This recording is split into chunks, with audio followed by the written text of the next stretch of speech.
স্বাগত আলপনা নিউজে। আপনাদের সঙ্গে আছি আমি আসমা সুমি। নওগাঁর সংবাদ প্রকাশের পর বেড়িবাঁধ সংস্কার কাজের উদ্বোধন করলেন এমপি ডাক্তার টিপু। নওগাঁ মান্দায় দীর্ঘ এক যুগেরও বেশি সময় ধরে বেড়িবাঁধ ভেঙে 3টি গ্রামের কয়েক হাজার মানুষ চরম দুর্ভোগে পড়েছেন, এমন শিরোনামে দেশ বাংলা টিভি সহ কয়েকটি জাতীয় দৈনিকে সংবাদ প্রকাশিত হলে স্থানীয় সংসদ সদস্য ডাক্তার একরামুল বারী টিপুর নজরে আসে বিষয়টি। ভাঙ্গা বেড়িবাঁধ সংস্কারে তাৎক্ষণিক বিষয়টি প্রকল্প বাস্তবায়ন কর্মকর্তা পরিদর্শন করে প্রকল্প ব্যবস্থা নেয়ার নির্দেশ দেন স্থানীয় সংসদ সদস্য।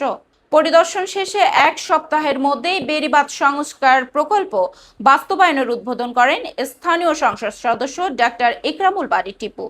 এ সময় তিনি বলেন, বাংলাদেশ জাতীয়তাবাদী দল বিএনপি শুধু কথা নয়, কাজে বিশ্বাসী, উন্নয়নে বিশ্বাসী। এ রাস্তাটি তার বাস্তব উদাহরণ। এবারে যেহেতু আমি এমপি নির্বাচিত হয়েছি, সেই কারণে এই এলাকার মানুষের জনপ্রত্যাশা সেটা বৃদ্ধি পেয়েছে। আমার কাছে দাবি তারা করেছে, এবং দাবি না করলেও আমার দায়িত্ব হিসাবে আমি মনে করি যে এই বেড়িবাঁধের আশু সংস্কার প্রয়োজন।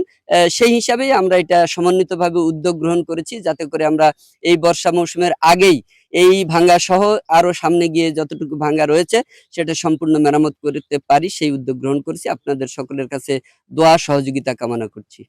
দেশের উন্নয়নে সকলকে একযোগে কাজ করার আহ্বান জানান তিনি।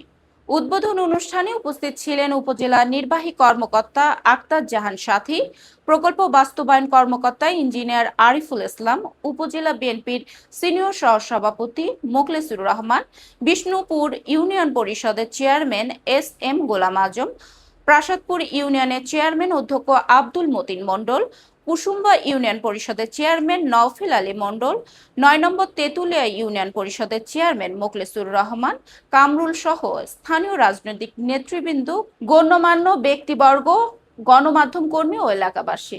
দীর্ঘদিন পর কাজের উদ্বোধন করায় আনন্দ প্রকাশ করেছেন স্থানীয়রা।